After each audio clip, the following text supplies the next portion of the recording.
Hello everyone, তো আজকে নিয়ে চলে এলাম আমাদের বাঁকুড়ার এক্তেশ্বর বাবার মন্দিরের ভেতরের কিছু অংশ তোমাদের সাথে শেয়ার করতে। তো এখানে দেখতে পাচ্ছ বাবাকে এক ঝলক দেখার জন্য ভক্তদের লাইন।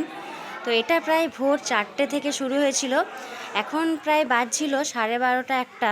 তার জন্য এখানে কিছু কিছু ফাঁকা হয়ে গিয়েছিল, আর এর চারপাশটা রেলিং দিয়ে বাঁধা ছিল, আর মাঝখানে ছিল আমাদের এক্তেশ্বর বাবা।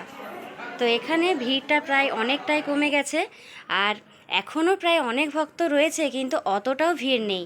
তার জন্য তোমাদের সাথে আজকে এক্তেশ্বর বাবার কিছুটা ঝলক হলেও শেয়ার করতে পারছি। তো বাবাকে যখন সাজানো হয় তখন হলো সিঙ্গারের সময় কিন্তু বাবাকে খুব সুন্দরভাবে সাজানো হয়। তো আমি ভিডিওগুলো পার্ট বাই পার্ট দিচ্ছি এই কারণেই, কারণ এখনকার দিনের মানুষ লং ভিডিও খুব একটা পছন্দ করে না। তার জন্য বারবার শর্টভাবেই দেওয়ার চেষ্টা করছি। আমার এই ভিডিওটা তোমাদের কেমন লাগছে অবশ্যই কমেন্টে জানিও। আর আরও নিয়ে চলে আসছি পরের ভিডিও, কারণ কিছুটা ভিডিও এখনও বাকি রয়েছে। আর এটা ছিল বাবার পাঠ, যেখানে বাবাকে স্নান করানো হয়।